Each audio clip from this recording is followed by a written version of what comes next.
వెంకటేశ్వర స్వామి ముడుపు అంటే ఏమిటి, ఎలా కడతారో ఈ వీడియోలో తెలుసుకుందాం.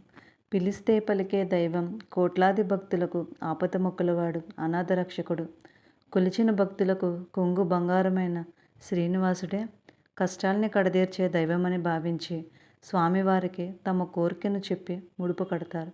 శనివారం ఉదయం దీపారాధన చేసి ముందుగా వినాయకుడిని తలుచుకుని తెల్ల వస్త్రమును పసుపు రాసి ఇరువైపులా కుంకుమ బొట్లు పెట్టి 11 రూపాయలు మీ స్థాయిని బట్టి కొంత డబ్బును స్వామివారికి స్మరించుకుంటూ పెట్టి, మీరు ఎందుకు ఈ ముడుపు కడుతున్నారు స్వామివారికి చెప్పి 3 ముళ్ళు వేసి స్వామివారి ఫోటో ఎదురుగా పెట్టాలి.